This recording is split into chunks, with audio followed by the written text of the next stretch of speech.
Hey guys and girls, Chris Laughlin back. Today we are going to talk about what is going on in the weightlifting world right now. A lot of things that happened in the last couple of days. So I just wanted to get on here and kind of update you on what was going on.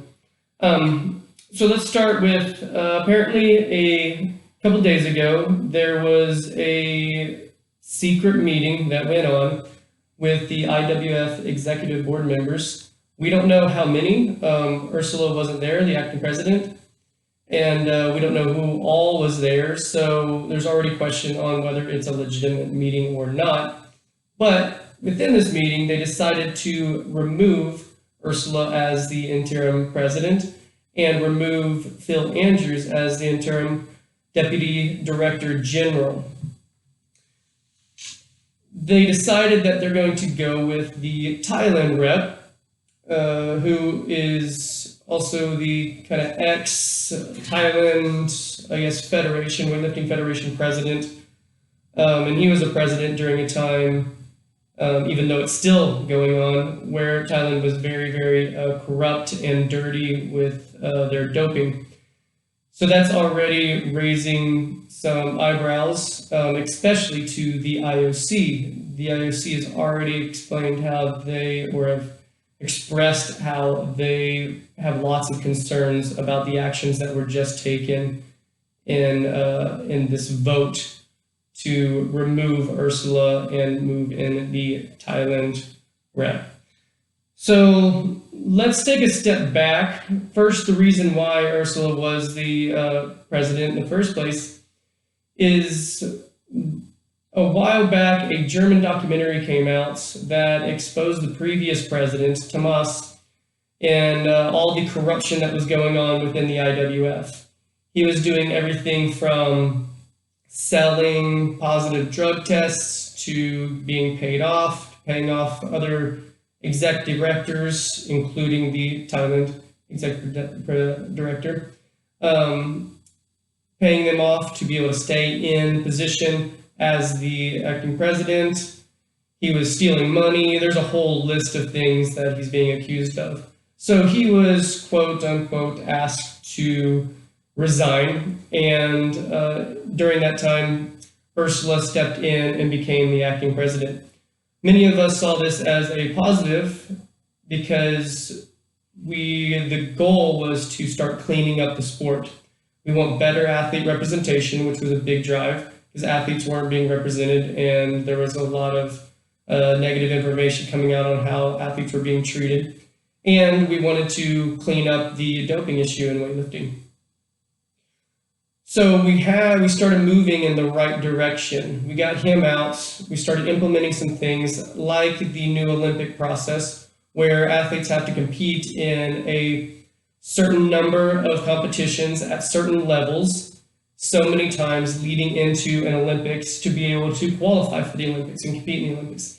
This was to make sure that they were being put in the drug testing pool on a regular basis. And it was a good process because within this, many countries were coming up positive on drug tests.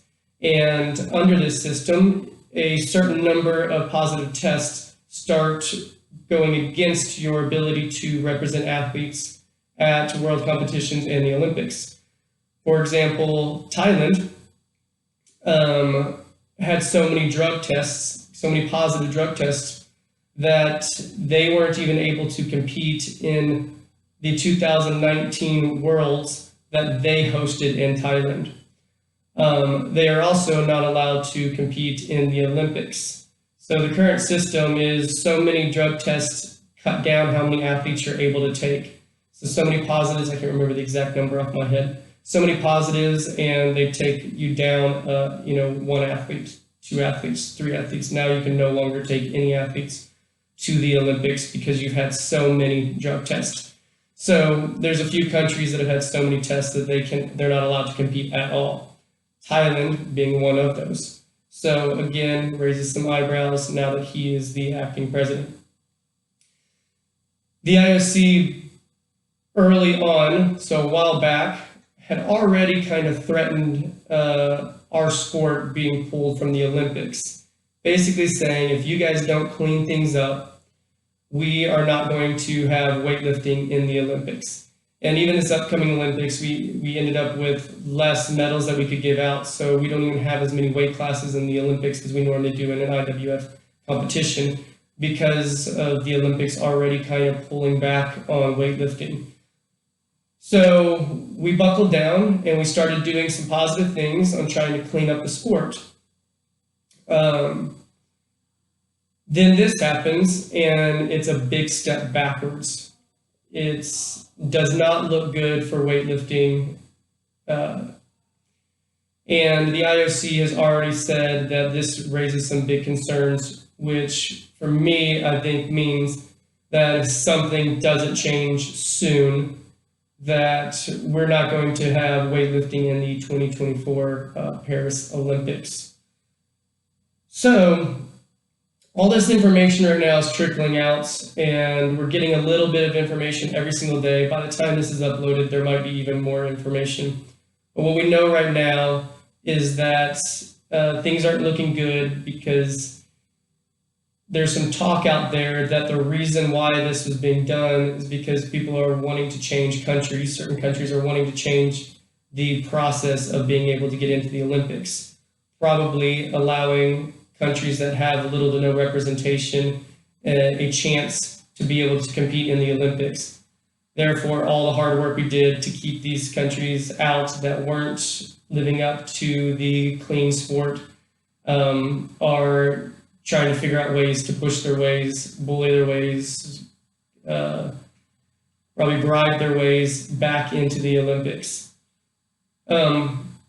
So we believe that that's probably the reason why they hosted this secret meeting and are trying to push Ursula out of position, or has pushed Ursula out of positioning as president. There's not much we can do right now, but there is some pushback. USAW is already out there and talking and trying to get the information out there and trying to figure out what they can do. Something that we can do as athletes and coaches is last night, I'm not sure when this comes out, but last night there was an email sent out from USAW to all of the USAW members and coaches and clubs, where there is a petition that you can go in and sign. So first off, what you can do is go in there and sign that petition, basically as a pushback on the decision that was made to push our Americans out of the executive board and presidency. There's more information in that petition on the details of that, but that is one thing that you can do. Outside of that, get in and follow USA Weightlifting on Instagram. They're posting updates pretty regularly on things that are going on. Keep your ear open. I'll keep getting on here and talking about more and more as it comes out. But right now, that's the information we have. If you're part of USA Weightlifting, go in, sign that petition. Otherwise, keep listening, support keeping our sport clean, continuing to have positive athlete representation out there. We want a happy, safe sport. And on top of that, we want it to remain an Olympic sport. So we'll talk to you soon. Thanks a lot, guys. Bye.